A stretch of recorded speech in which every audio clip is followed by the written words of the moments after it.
Welcome to Taiwan's Untold Story, a three-part series exploring the fascinating and often overlooked history of Taiwan. Before we begin this journey, I'd like to share a personal experience that inspired this podcast. On my last trip to Taiwan, I had the extraordinary privilege of meeting the daughter and son-in-law of Lin Yixiong, a pivotal figure of Taiwan's democracy movement. For those unfamiliar with Lin's story, he was a prominent opposition leader who, while imprisoned for his political activities in 1980, suffered an unimaginable tragedy when his mother and twin 7-year-old daughters were murdered in their home, a crime widely believed to be politically motivated. His eldest daughter, Judy Lin, was also attacked but survived. Through Lin's son-in-law, I was introduced to the Tsuna Foundation and its Democracy Museum in Yilan near Taipei. Tsuna, meaning mercy or compassion, embodies the foundation's philosophy that while individuals may be weak alone, together they can effect meaningful change in society. The museum chronicles Taiwan's remarkable journey from authoritarian rule to democracy, preserving the memory of those who sacrificed for freedom and ensuring that younger generations understand the fragility and value of their democratic institutions. What struck me most during my visit was how the Foundation's work connects to our mission at the Tocqueville Liberty Institute, named after Alexis de Tocqueville, the 19th century French political thinker who studied American democracy. Our institute recognizes that democracy alone is insufficient. As the saying goes, pure democracy can be nothing more than two wolves and a sheep deciding what's for dinner. What the Tocqueville Liberty Institute advocates for, and what Taiwan's democratic revolution exemplifies, is liberty with elements of democracy as a means to facilitate republican government, where the minority's rights and freedoms are protected from majority overreach. It's about constitutional constraints, separation of powers, rule of law, and individual rights that cannot be voted away. Taiwan's journey is particularly instructive because it shows how a society can transition from authoritarianism not just to electoral democracy, but to a liberal constitutional order that respects human rights and civil liberties. The Taiwanese people don't simply fight for the right to vote. They fought for freedom of speech, freedom of assembly, freedom of religion, and the right to live without fear of political persecution. This distinction between mere democracy and liberty protecting republicanism is crucial for understanding why Taiwan's achievement matters globally. Taiwan stands as a powerful counterexample, showing that freedom and prosperity can flourish together, even in challenging geopolitical circumstances. With this context in mind, let's begin our exploration of Taiwan's remarkable history, from its indigenous origins to its colonial periods, from authoritarian rule to its emergence as one of Asia's most vibrant free societies, and the enduring freedom desire for liberty.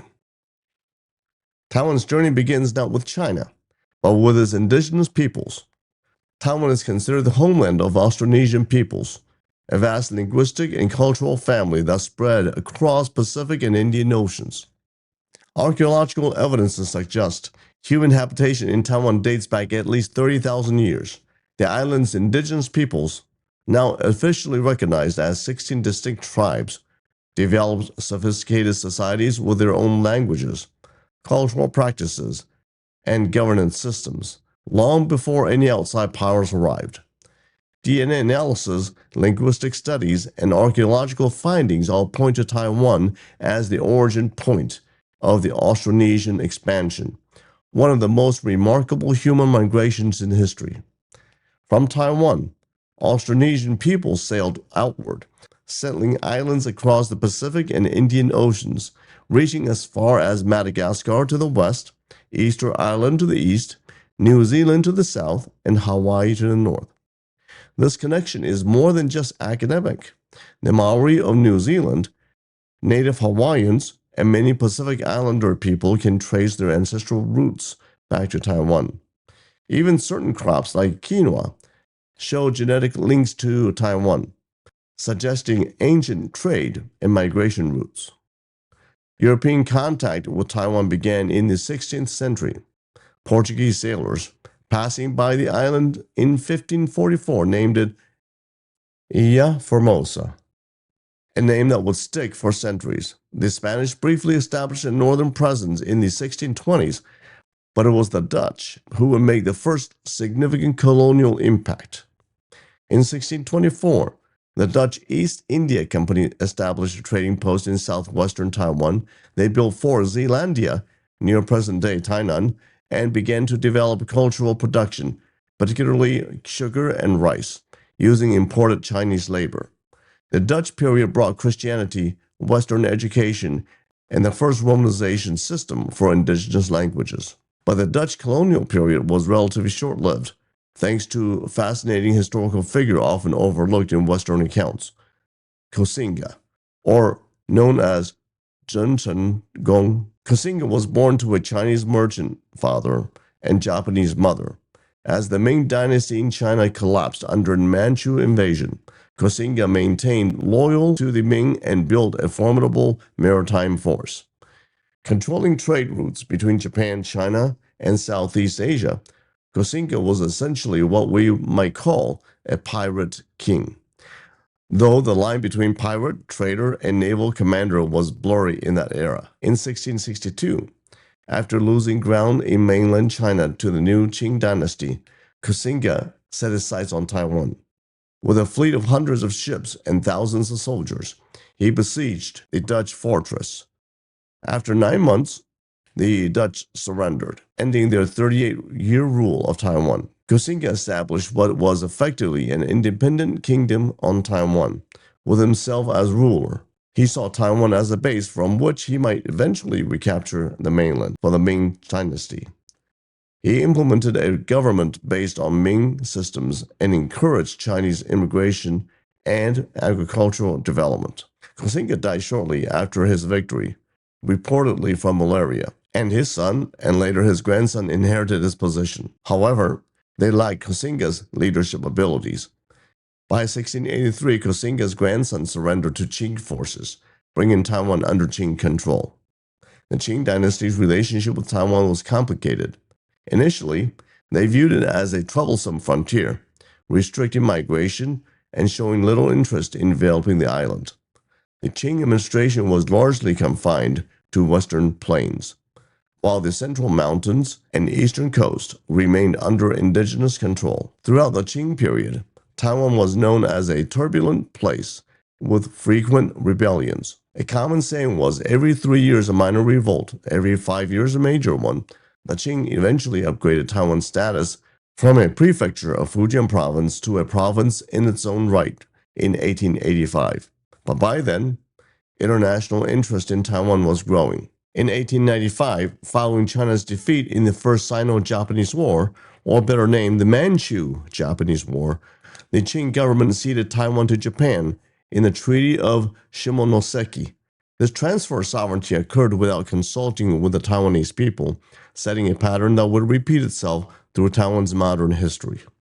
The Taiwanese response to this news was remarkable. Local elites declared the establishment of the Taiwan Republic, sometimes called the Republic of Formosa, on May 25, 1895. This short-lived republic, with its own flag, currency, and stamps, is considered by some historians to be the first republic in Asia. The Taiwan's Republican president, Tang Qin-song, and other officials appealed to Western powers for recognition and support against the Japanese takeover. But none came. Despite stiff resistance, particularly in central Taiwan, Japanese forces methodically conquered the island, and by October 1895, the republic has fallen.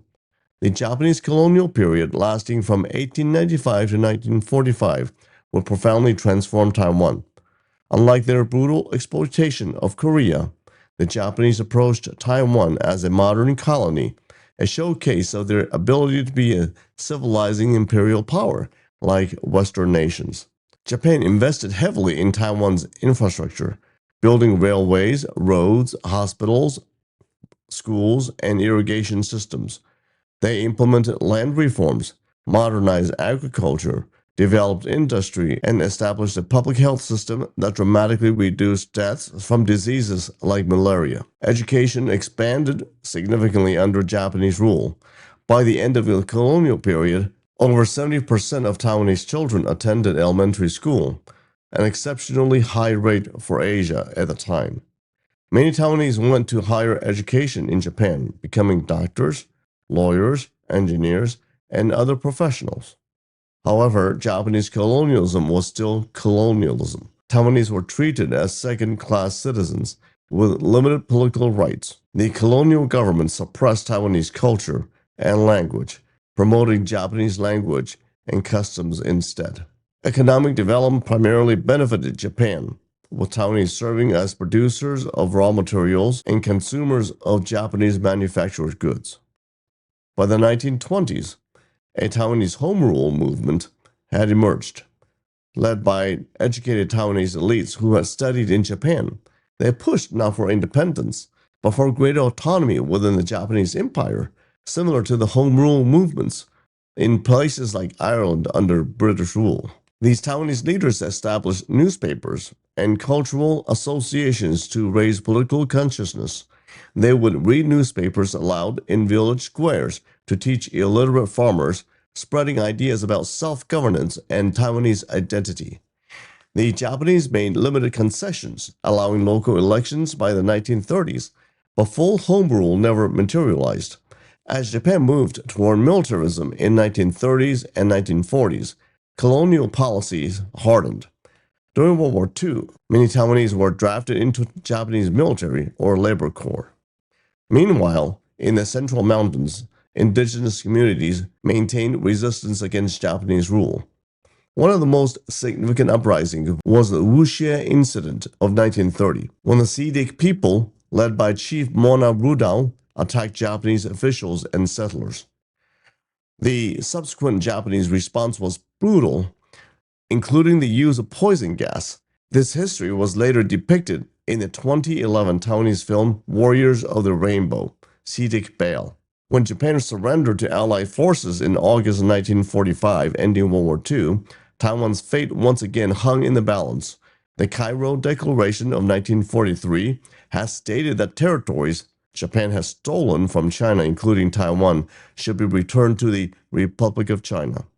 However, the final peace treaty, the Treaty of San Francisco in 1951, will be more ambiguous about Taiwan's status. In the interim, Chiang Kai-shek's Republic of China government was authorized by the Allies to accept Japanese surrender in Taiwan. General Chen-yi arrived as the new governor, ostensibly representing the Allied powers, rather than taking possessions of Taiwan for China. The Taiwanese initially welcomed the Chinese as liberators from Japanese colonialism. Many expected that ethnic kinship would mean better treatment than they had received under the Japanese. They would soon be bitterly disappointed. In our next episode, we'll explore the tumultuous period following World War II, how Taiwan went from Japanese colony to authoritarian Chinese nationalist rule, the tragic February 28 incident of 1947, and the beginning of martial law that would last for 38 years.